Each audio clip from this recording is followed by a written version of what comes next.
Les Sénégalais vont devoir faire preuve d'encore un peu de patience. On attend toujours ce mardi les résultats des législatives. Le renouvellement des 165 sièges à l'Assemblée est en jeu. Fatima Tawane, bonjour, on vous retrouve à Dakar. La Commission électorale nationale pourrait théoriquement annoncer les chiffres officiels provisoires aujourd'hui, théoriquement. Oui, absolument, Julien, théoriquement. Donc, sans doute à la fin de journée, peut-être même à 2 heures du matin pour les Français et minuit, heure locale. Pour l'heure, le pays est calme, suspendu à l'annonce de ces résultats, car pour rappel, vous l'avez dit, il n'y a que la Sénat, Commission électorale nationale autonome, qui est habilitée à proclamer ces résultats.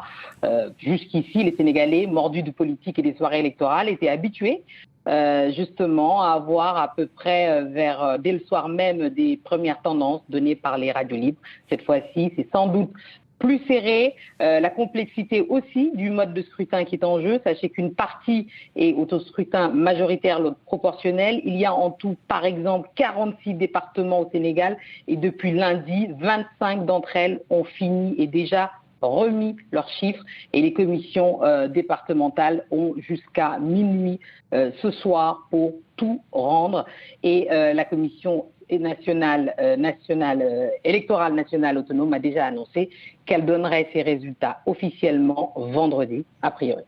C'est la confusion depuis dimanche soir. Fatimata, on en parle depuis dimanche. Donc le parti présidentiel s'est arrogé en premier la victoire avant donc la publication des résultats qu'on attend toujours. Il faut y voir un signe de fébrilité. Alors, un signe de fébrilité manifeste. D'abord, vous l'avez dit, dès dimanche soir, c'est la tête de liste Aminata Touré qui s'est fendue autour d'une heure du matin d'une déclaration pour proclamer des résultats qui étaient absolument pas officiels, évidemment, en donnant des victoires par département, alors que, justement, ces dépouillements étaient encore en cours. Le pouvoir, c'est sûr, n'est pas assuré d'avoir sa majorité si confortable qu'elle a aujourd'hui. Par exemple, sachez qu'elle était à 125 voix, 125 députés sur 145, donc presque 75% des voix. Et effectivement, les choses ne sont pas assurées d'être comme ça. Selon les organisations des sociétés civiles comme la COS, plus de 99% des PV ont été signés, acceptés, validés par les observateurs et les assesseurs des différents partis. Moins d'1% ont été refusés. Donc ça veut dire que a priori,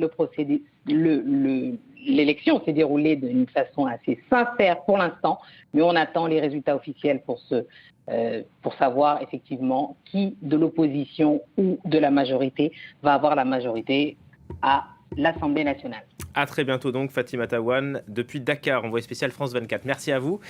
On se retrouve dans un quart d'heure. À tout à l'heure.